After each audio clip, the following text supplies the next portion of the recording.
At 6:15 on a Friday evening, Maya Reyes dropped into the chair across from my desk, set her phone down like it had personally betrayed her, and said, "I need you to marry me. Tonight. Fake marry me." Well, fake engagement me. Keep up. I looked up from my monitor.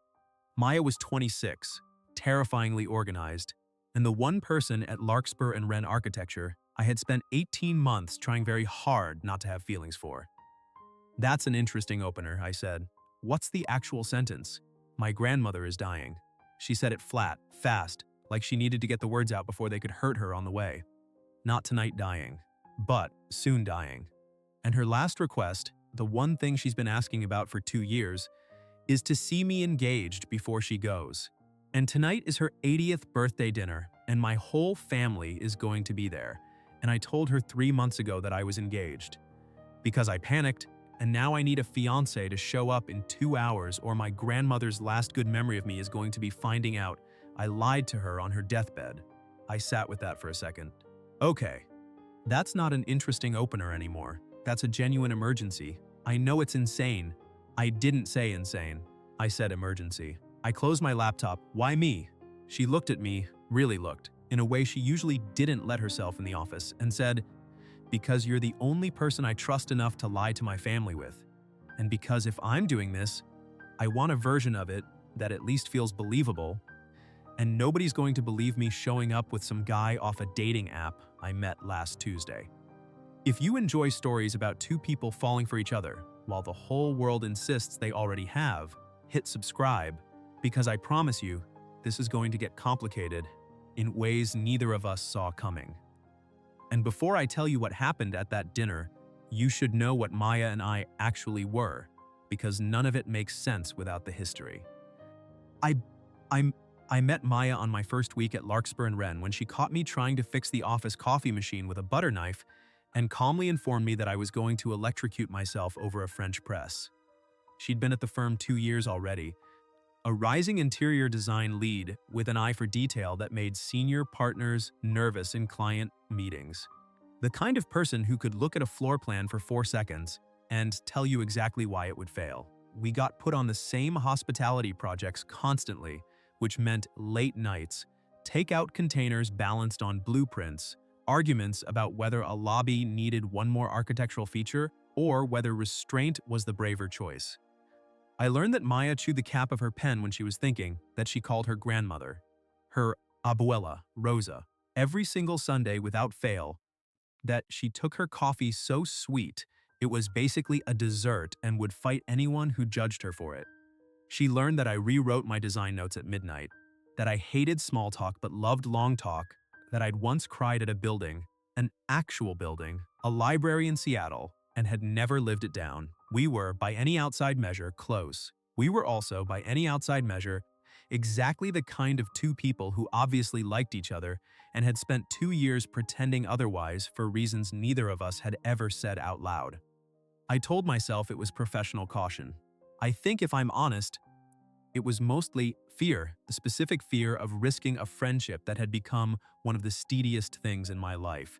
So, when she sat down across from my desk that Friday and asked me to be her fake fiancé for her grandmother's 80th birthday, I understood immediately that this was either the worst idea either of us had ever had, or the first honest excuse either of us had ever been given. I said yes before I let myself think about it too hard. "We have 2 hours, Maya said, already pulling up a note on her phone like she'd been drafting this in her head for weeks. "I need you to know the basics. My family's a lot. In a good way, mostly. Define mostly. My mom will ask you 11 questions in the first 3 minutes. My dad will pretend not to care, and then quiz you about your intentions over dessert. My brother Sam will try to catch us in a lie because he thinks he's a detective. And Abuela," her voice caught slightly, "Abuela is going to look at you like you're the answer to a prayer she's been saying for 2 years. I need you to be ready for that. It's a lot to carry for someone you're not actually engaged to. I can carry it." She looked at me for a second too long. "Okay, rules then. 1, we keep the story simple. We met at work, became friends, it turned into something more about 8 months ago. No elaborate details. Lies multiply." Agreed. 2, if anyone asks how you proposed, we say it was small and private, and we don't have a ring yet because we're picking one out together. I am not improvising a ring. Reasonable. 3. She hesitated. If this is going to work, we're going to have to actually act like it, which might mean touching, hand-holding, that kind of thing. I need to know that's not going to be weird for you. I looked at her hand, resting on the edge of my desk, and thought about 18 months of very carefully never doing that. It won't be weird, I said. I'll manage. Good, she exhaled, and some of the tension went out of her shoulders. One more thing. What's the condition? I asked, because I could see her building up to something. She blinked. What condition? You're negotiating like there's a catch coming. So, my condition, since you're asking for mine and not giving me yours. I leaned back. If I'm doing this, if I'm walking into a room full of people I've never met and pretending I asked you to marry me, I get to actually mean it while I say it. Not the marriage part. The rest. I'm not going to fake enjoying spending the evening with you because that part isn't going to be fake. Maya went very still. That's not really a condition, she said quietly. That's just true already. I know, I said.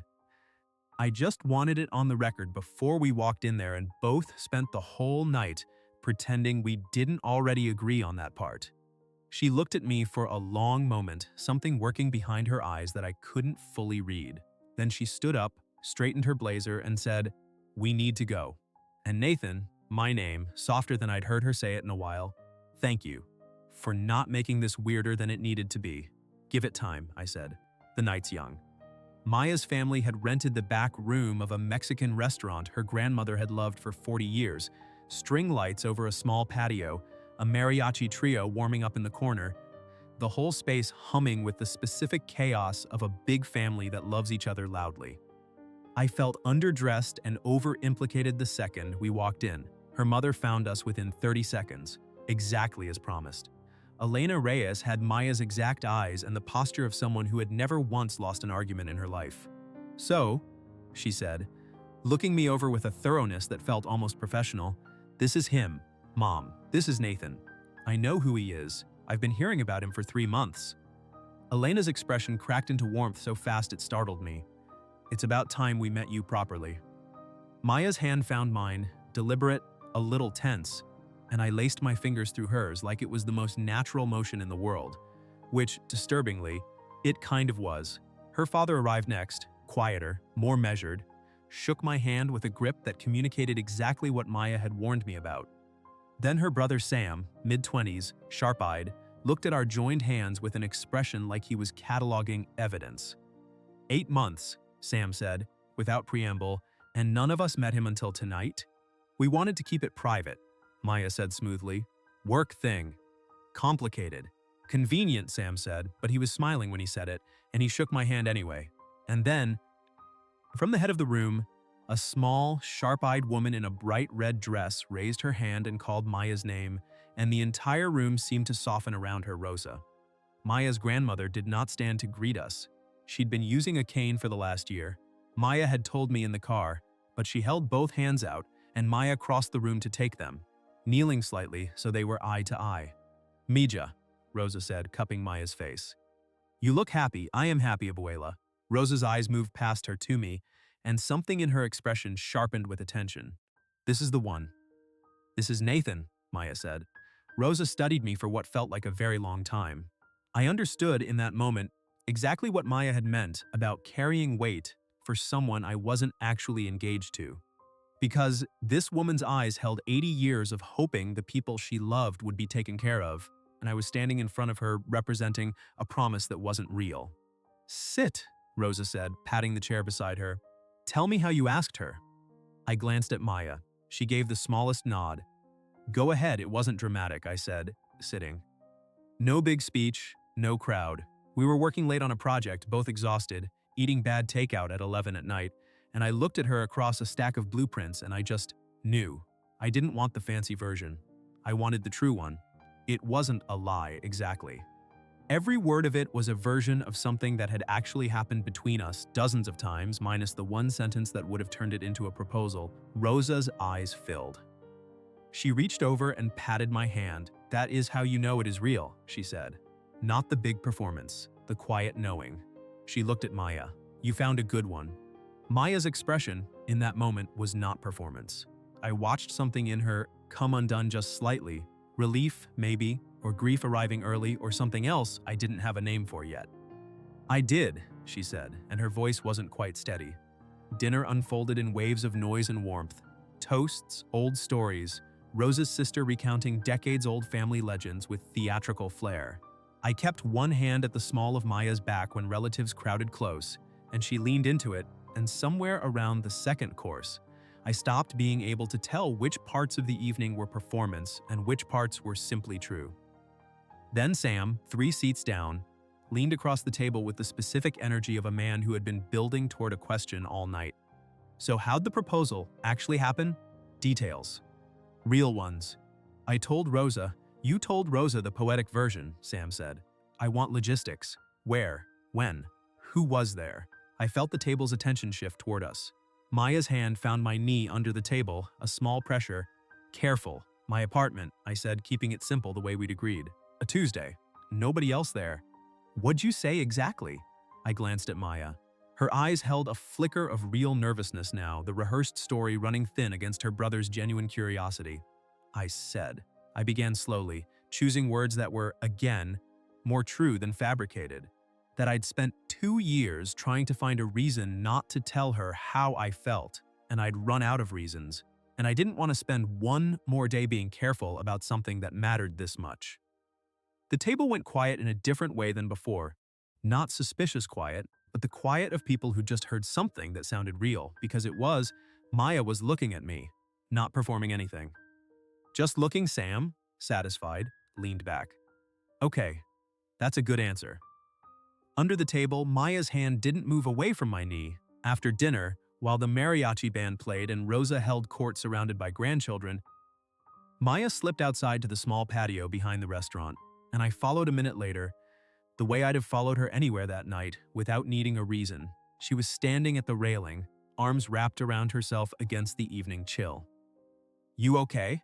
I asked. I don't know. She didn't turn around. Watching you talk to my grandmother like that, it didn't feel like acting, and I don't know what to do with that. It wasn't acting, I said. Not really. I just told the truth and let everyone assume it was about a fake engagement instead of about the last 2 years. She turned to face me then. Nathan. I know, I said. I know this isn't the moment. Your grandmother's inside. Asking about wedding dates for a wedding that isn't happening, and I'm not trying to make tonight more complicated than it already. Why didn't you ever say anything? She asked, cutting through it. In 2 years, why did I have to invent a fake engagement for you to say the true thing out loud? I let out a breath, because I was scared of losing the version of us that already worked. You were the steadiest thing in my life, and I didn't want to risk that on the chance that you didn't feel the same way. And now? Now I just watched you almost cry because your grandmother believes I love you, I said. And the terrifying part isn't that I had to pretend, it's that I didn't have to pretend at all. Maya was quiet for a long moment, searching my face like she was checking something against a memory she didn't trust yet. I've spent 2 years telling myself the same thing you just told me, she said finally, that I didn't want to risk what we had. But I think what we had was already this. We just kept calling it something smaller so it would feel safer. The door behind us opened. Sam again then, seeing our faces, stopped halfway through it. Sorry, am I interrupting something? Yes, Maya said, without looking away from me. Sam, to his credit, closed the door. So, I said quietly, where does that leave us? I don't know, Maya admitted. I know I'm not actually engaged to you. And I know my grandmother thinks I am, and I have no idea how to walk that back without breaking her heart on her 80th birthday. And I know that somewhere in the middle of lying to my entire family tonight, I stopped being able to tell what part of it I wanted to be real. Then let's figure out the truth part first, I said, and worry about the rest of it after. What's the truth part? I stepped closer. The truth part is that I've been in love with you for longer than I've been willing to admit. And tonight, pretending to be your fiancé was the easiest lie I've ever told, because it barely required lying at all. Maya's breath caught. That's a very copywriter thing to say for an architect. I contain multitudes. She almost laughed, the sound cracking slightly, half a sob underneath it, and then she closed the distance between us and kissed me. There on the small patio, String lights overhead, her family's laughter drifting out through the prop door behind us. When she pulled back, she rested her forehead against mine. That felt like the least fake thing that's happened all night. It was the only real thing that's happened all night, I said. Everything else was just us finally catching up to it. We didn't announce anything to the table. Some things, we agreed, deserved to be handled with more care than a dinner full of relatives could offer. But before we left that night, Maya knelt again beside her grandmother's chair, and I watched her take Rosa's hands in both of hers. "Abuela," she said quietly, "I need to tell you something, and I need you not to be upset before you hear all of it." Rosa's eyes sharpened with the particular alertness of someone who had lived long enough to recognize the sound of an important sentence coming. "Nathan and I aren't actually engaged," Maya said. "I told you that a few months ago because I panicked, and I didn't want you to worry that I was alone. That part was a lie, and I'm sorry." Rosa's face didn't fall the way I braced for. It simply waited. "But everything else," Maya continued, glancing up at me, "the way I feel about him, that part became true somewhere in the middle of tonight. I don't have a ring. I don't have a date. But I don't think I've ever meant anything the way I meant it when I told you he was the one." Rosa was quiet for a long moment. Then she reached out and took my hand as well, holding both of ours together in her lap. "Mija," she said, "I have been to enough weddings and enough funerals to know the difference between people performing love and people who have it and don't know what to call it yet." Her eyes moved between us. "You two have had it for a long time. I could see it from across the room before either of you said a word tonight." "You're not angry?" Maya asked. "I am 80 years old," Rosa said. "I do not have the energy left to be angry about good news arriving in a strange envelope." She patted our joined hands. "Take your time. Do it properly when you're both ready, not because an old woman is running out of birthdays. I would rather wait for the real thing than rush toward a copy of it." Maya finally let her cry. The real kind, unguarded, the kind that had been building since the moment she'd sat down at my desk that afternoon. "I want to be honest with you about what happened in the months after that dinner, because slow burn means slow, and this wasn't a story where everything resolved itself the moment the truth came out. Maya and I didn't move in together, didn't rush toward anything performative. We started, instead, at the actual beginning, a real first date 2 weeks later, at the same taco place near her old apartment where we'd once eaten dinner over blueprints at midnight, except this time neither of us pretended the conversation was only about work. We were careful with each other in the way people are when something has quietly mattered for a long time and neither one wants to handle it clumsily now that it's finally out in the open. We told our office the truth eventually, that the real relationship had started roughly the same week as the fake engagement, which our creative director found deeply unprofessional and extremely predictable in that order. Rosa held on for another 1.5 years. Long enough to see me actually propose, no audience this time, just the two of us on the same patio behind that restaurant, string lights overhead, no performance required. Long enough to be there. We told her, this time, with an actual ring, and to say, laughing, that she'd known exactly how this would go from the moment she watched me sit down beside her chair a year earlier. She passed peacefully the following spring, surrounded by her family, 3 months before our wedding. Maya carried a photo of her grandmother's hands, folded together, tucked into her bouquet, on the day we got married for real. It's been 2 years since that dinner. Maya and I are married now, genuinely, unremarkably, in the specific, unglamorous way real relationships actually look. Grocery lists and disagreements about paint colors and the occasional late-night argument about whose turn it is to deal with the dishes. We still work together, mostly happily, and we've learned to leave the relationship at the office door most days, though not always successfully. I think about that dinner often. Not with the awkwardness I expected to feel looking back on it, but with a kind of gratitude, because sometimes the bravest thing two people can do isn't a grand declaration.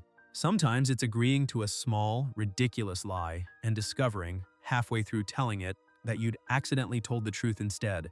People ask me sometimes whether I regret saying yes that Friday evening, walking into a room full of strangers and pretending to be engaged to my coworker on 2 hours' notice. And the answer is no, not for a second. because that dinner wasn't really the lie it was supposed to be. It was just the first time either of us was brave enough to say the true thing out loud, wrapped in a story small enough that we could survive being wrong.